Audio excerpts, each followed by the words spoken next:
Welcome back to my channel, OhSheReads here. In today's video, I will be showing you some really summery reads that maybe you could find some books that you hadn't thought of to add to your summer TBR, and I will definitely be happy to help you grow that summer TBR list. And these will be recommendations that I personally myself have not read yet, but due to their theme or just something about the synopsis, I think they would be a great choice for a summer type read. And then towards the end of the video, I will be showing you some other books that may not necessarily be summer themed, but I personally want to try and get to them this summer. Let's get started. This is Valentino remix pa'l mundo entero. These words are my own. Y pa' los latinos. Threw some chords together.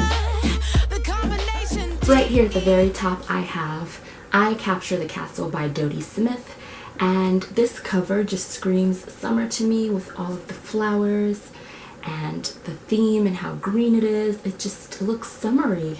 And I will read the synopsis because I don't think that I could do it justice. I Capture the Castle tells the story of 17-year-old Cassandra and her family who live in not-so-genteel poverty in a ramshackle Old English castle. Here she strives over 6 turbulent months to hone her writing skills. She fills 3 notebooks with sharply funny yet poignant entries. Her journals candidly chronicle the great changes that take place within the castle's walls and her own first descent into love. By the time she pens her final entry, she has captured the castle and the heart of the reader in one of literature's most enchanting entertainments. So I think this would be a perfect choice for summer. I don't know, sometime in June, I think, just like because it also has that spring tie-in with how green everything is and these blooming flowers. And I don't know if you can see, but there's like a little lady holding a fan as well. I don't know if you saw that at all, but I just think this would be perfect. Next up is another book that has a spring tie-in to it, and that is The Darkest Part of the Forest by Holly Black. And this is about a brother and sister. Hazel and her brother Ben live in Fairfolk, where fairies and human beings live side by side. And the fairies in this world are very vindictive and tricky and just nasty and sneaky to humans. They delight in just like tricking humans and playing mean tricks on them and really like making bargains with them that kind of don't turn out in the humans' favor. And there is this boy, this horned boy in the woods who sleeps in a glass castle, and he's asleep. And tourists come from miles around to kind of look at the fairies and look at this horned boy. And Hazel and her brother Ben kind of make up stories about this sleeping horned boy, and they say that he is really a prince. And then one day the horned boy actually wakes up, and that's kind of when everything really starts to take off and happen in this novel. So yeah, I think this would be a perfect read somewhere in between spring and summer, especially. It's like, middle of May when I'm filming this. I don't know when this video will go up. And as we slowly descend into the summertime, I think this would be perfect. Next up is straight up just summer. This cover screams summer, not to mention the title, I'll Give You the Sun by Jandy Nelson. And this is a beautiful story about a boy and girl set of twins who are incredibly close when they're 13, and then we see them 3 years later at 16 and they are barely speaking to each other. Something has happened and we don't know what it is. This story is told in alternating points of view, I believe. The early 13 years are told in the point of view of Noah, and then when they are 16 and kind of really been torn apart, that is told in the point of view of the female twin, Jude. And so yeah, I'm really looking forward to this. I have heard amazing things about this novel and I highly recommend it for a summery read. Next up, I have a nonfiction and an autobiography, and this is Don't Let's Go to the Dogs Tonight, An African Childhood. And to me, the green and red print for some reason really screams summer to me. Not to mention it takes place on another continent in Africa, and I'm African and it is hot there most of the year. Some some of us do have our cold seasons. Like in Nigeria, we do have a colder season, but it gets no colder than 60 degrees. So any African read to me just screams summer. In Don't Let's Go to the Dogs Alexandra Fuller remembers her African childhood with candor and sensitivity. Though it is a dictionary of an unruly life in an often hidden hospitable place, it is suffused with Fuller's endearing ability to find laughter even when there is little to celebrate. Fuller's debut is unsentimental and unflinching, but always captivating. In the wry and sometimes hilarious prose, she stares down disaster and looks back with rage and love at the life of an extraordinary family in an extraordinary time. And what drew me to this is you don't often find memoirs about Caucasian Africans. So yeah. Next up, I have This Song Will Change Your Life by Leela Sales. And this screams summer to me because of the music and the cover and the theme. And in this novel, we follow 15-year-old Elise, who is very unpopular and her social life isn't the best, but she's always excelled at everything she's ever done. And so she takes on this project to become cool. And she's actually failing miserably at it until she discovers this underground club. And after that, her whole entire life completely changes. Until she stumbles into an underground dance club and opens a door to a world she never knew existed. An inside-out world where seemingly overnight, a previously uncool high school sophomore can become the hottest new DJ sensation. Elise finally has what she's always wanted: acceptance, friendship, maybe even love, until the real world threatens to steal it all away. And I've heard this is just beautiful, and yeah, I really recommend this if you're looking for a summery read that infuses music and, you know, just those elements of freedom and discovery that can come with music. Next up, I have Since You've Been Gone by Morgan Matson, and this one has been really hyped up here on BookTube and been floating around for a while. And this is about a set of best friends who are super close. You have one friend who's very just out there and loud and gregarious in the life of the party, and then you have the other friend who is really in her friend's shadow. She's shyer and quieter, doesn't take a lot of chances in life, and is content to just bask in her more flamboyant friend's shadow. And then one summer, I believe, her flamboyant friend, her gutsy, brave friend, disappears, and all she's left behind are a series of like notes or instructions on, you know, kind of what she wants her best friend to do in order to kind of open her up and get her to be bolder and braver and to take more chances. And so this other girl is left behind with these notes and these instructions, and she just wants to find out what happened to her friend, where did she go, and she's going on this adventure as well. I don't know if that was a really good synopsis, but that's basically what I have gathered from everything people have said here on BookTube. And it's so cute. Here on the back is a little list. Kiss a stranger, go skinny dipping, steal something, break something, Penelope. Ride a darn horse, yeah, cowpoke. 55 South Ave, ask for Mona. The backless dress and somewhere to wear it. Dance until dawn, share some secrets in the dark. Hug a Jamie. Apple picking at night, sleep under the stars. And doesn't this cover just scream summer? I mean, I think this is probably one of the summeriest covers I have. Next up, I have a duology, both by Gail Forman, and that is Just One Day, followed by its sequel, Just One Year. And this follows a 17-year-old, and I believe she goes on a 3-week post-graduation European tour. He's blatantly reading the back. And on her very last day of this 3-week tour, she meets a boy. She meets Willem, and he is kind of a free-spirited roving actor. He's everything she is not, and he invites her to abandon her plans for the day and come to Paris with him. And Allison, that's her name, she says yes, and this uncharacteristic decision leads to a day of risk and romance, liberation and intimacy. 24 hours that will transform Allison's life. And you know it's only 24 hours, so they have to go their separate ways. So I guess that's why we have Just 1 year, and I believe this is told in Willem's perspective, and I guess we get to see what happened to him since that day that he spent with Allison and where he is now, and is he trying to find her, is he not, what's going on? I don't know. I'm not going to read the back because that would spoil me, but to me this screams summer. First of all, this is about a girl who just graduated, so she's obviously on a 3-week vacation to Europe in the summertime. And then this is like a year later. I don't know if it takes place in the summer or not, but this cover is very summery. They're just like kissing and it looks like it's warm out. So yeah, we'll see. But I recommend these if you're looking for a lighthearted, well, maybe not lighthearted, sounds like it can be heartbreaking, but if you're looking for a solid contemporary read with some romance feels in there, I would recommend these.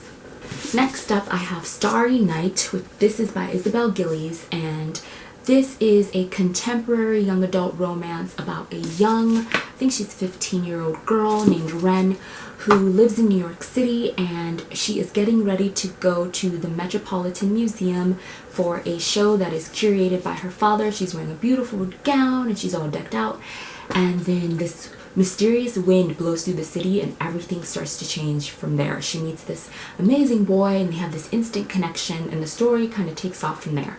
And really the theme of this is just how one night can change your entire life and can just kind of change the course of where things are going for you and who you are.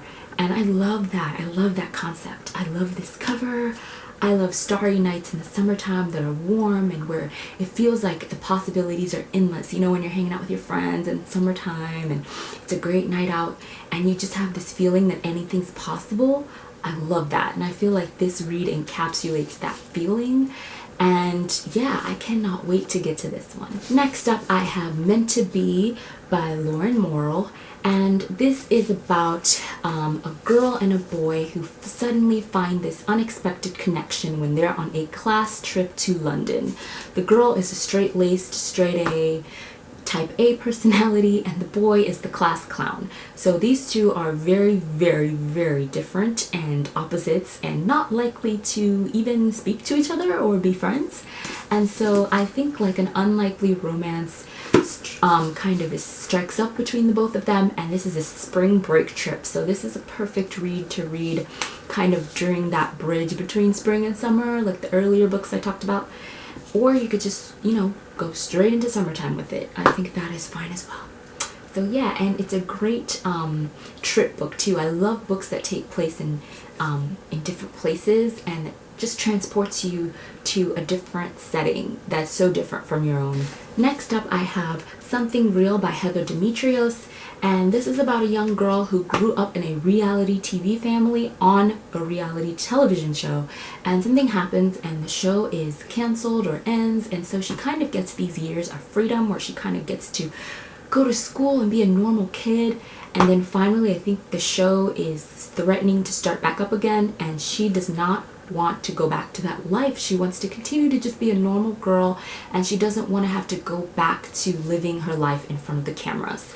I've heard that this is definitely a family drama. It deals with parental relationships, and I've heard the mother in this book is just horrid. But yeah, I've heard really great things about Heather Demetrios, and I think it's fascinating to have a book about reality television because our generation, reality TV has become such a huge thing, and it'll be cool to read a book about the behind the scenes and just how the kids on these shows might feel. You know, it's very realistic and very possible. So yeah, I'm really looking forward to this. Next up is Cartwheeling and Thunderstorms by Catherine Rundell, and this is a children's lit book about a young girl whose whole life is completely turned upside down when she has to move. She's grown up on this amazing, wonderful African farm, wild and free, frolicking with the animals and in the sun, and all of a sudden her parents, I believe it's her parents, I'm not sure, but the farm is sold and she now has to move. And I believe she moves to London and she will be sent away to boarding school in England, which is just night and day from the existence that she's been living. And it's about her struggles to fit in and to adapt to this sudden new lifestyle and this new change in her life. But I'm really excited to read this. I think that this cover is very summer-esque in a way. Once again, you know how I feel about books that take place in Africa. Automatic summer read, just because of the heat and the humidity and the warmth. And something about thunderstorms. I love thunderstorms in the summertime. They are my favorite. Next up here is Wild Awake by Hilary T. Smith. And I don't really know too much about this. I just know this cover screams summer. I believe it takes place in New York City, at least that's what it looks like to me in this background. And tell me this does not scream summer with the yellows and the oranges and that city landscape in the back. And it looks like it could even be summertime when this story happens. I don't know. And then there's just this beautiful, vibrant blue flower and this purple spine and just everything. Looks like a sunset with splashes of color, you know? The dust jacket just says, things you earnestly believe will happen while your parents are away. And then it has a whole list. Then things that actually happen, and then it has a whole list. And so yeah, I think that this is going to be really good. It says, both exhilarating and wrenching, Hilary T. Smith's debut novel captures the messy glory of being alive as 17-year-old Kiri Bird discovers love, loss, chaos, and murder woven into a summer of music, madness, piercing heartbreak, and intoxicating joy. So I've heard mixed things, but mostly leaning towards good things about this book. So if this intrigues you, then I would definitely recommend you pick this up. It screams summer read. Next up is a book that is just such a summer read, it's ridiculous. And that is 5 Summers by Una LaMarche. And this book is about 4 best friends, 4 female best friends, and they met at this camp, I believe, maybe, I'm not sure, but they go to this camp and they have for years. And this book focuses on their very last summer at this camp. And so they've gone since they were 10, and this is their last summer together. It says, Camp Reunion. Best friends Emma, Skylar, Joe, and Maddie have all come back to camp for a weekend of tipsy canoe trips to the island, midnight skinny dipping in the lake, and an epic game of capture the flag. Boys versus girls. But the weekend isn't quite as sun-washed as they'd imagined. 4 best friends, 5 summers of camp memories. And yeah, I'm just really looking forward to this. I love books about friendships, especially female friendships. They're so rare in the young adult genre. And I mean, look at this. It's just these 4 girls in their bathing suits. It looks like they're sitting on a pier or a dock. And it just, I mean, how is summer read. I recommend this. I'll let you know how I think about it.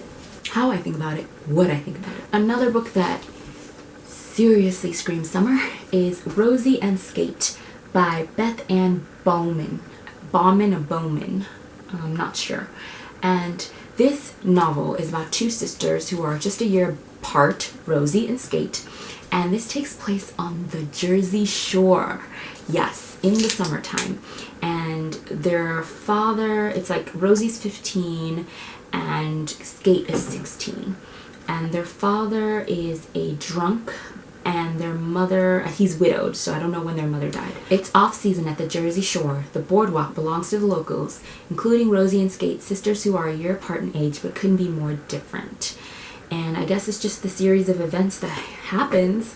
I will be linking all these books in the Goodreads pages below, so I don't want to read too much into this because I don't really like to read the flap copy. I like to go into books pretty blind, but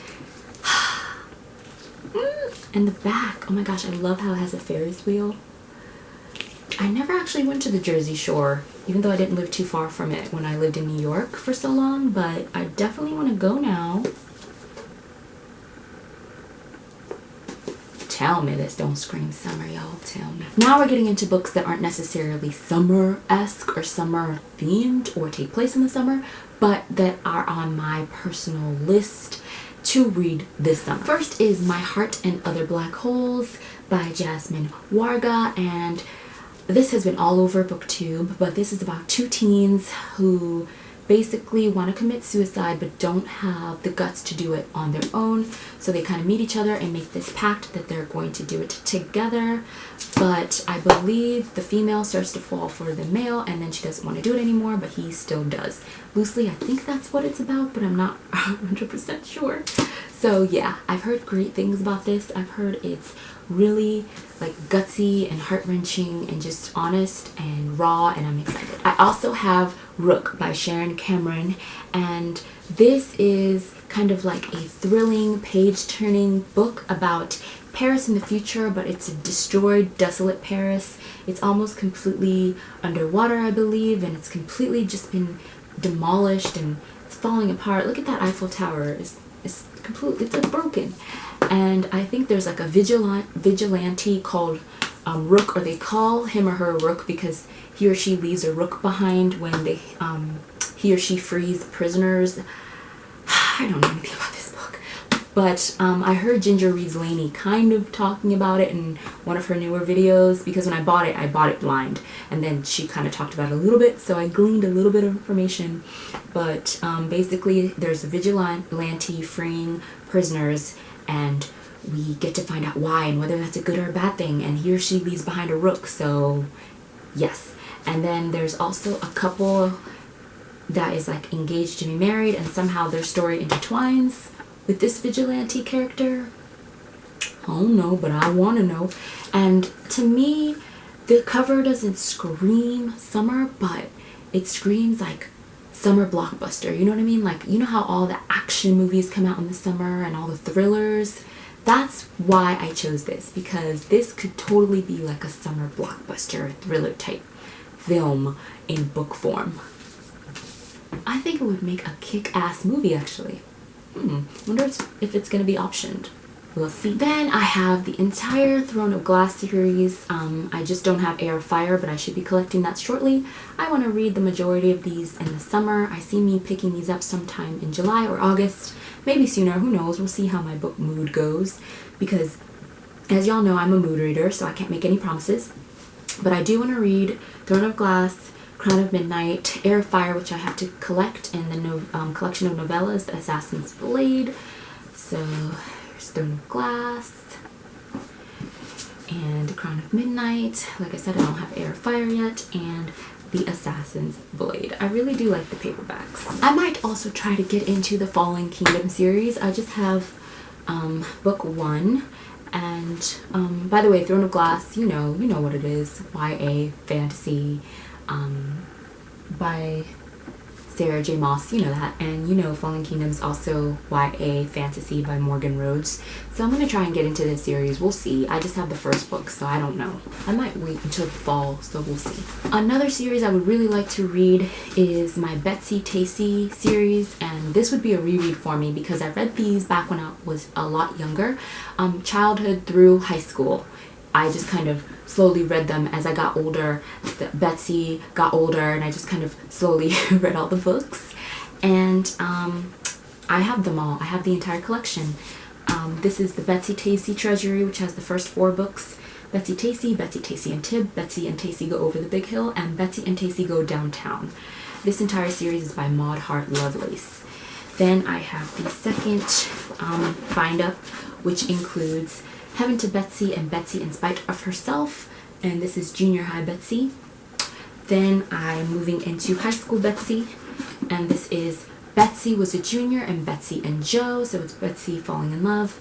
Then we're moving into Betsy finding herself, exploring the world, and getting married, and this is Betsy and the Great World and Betsy's Wedding. So I want to reread this entire series hopefully this summer. We'll see how that works out, but I have really fond memories of reading these as I was growing up, and I really want to revisit this series soon. And the last book that I really want to get to this summer is The Queen of the Cheerleading by Erica Johansson. And it's not even necessarily the cover, which is so freaking beautiful and gorgeous, and but something about like that castle sitting with the orange in the back reminds me of like summer nights. But more than anything, I just really want to read this. This is an adult fantasy about a young girl who has to reclaim her kingdom and her crown. So yeah. And that is it, you guys. Those are all the books that I would love to not only get to this summer, but books that I would recommend to you as super summery reads that I have on my shelves. Let me know if you've read any of them or if you are interested in any of them now that you have watched this video. And I will catch you in the comments, and I will catch you in my next video. Bye, guys.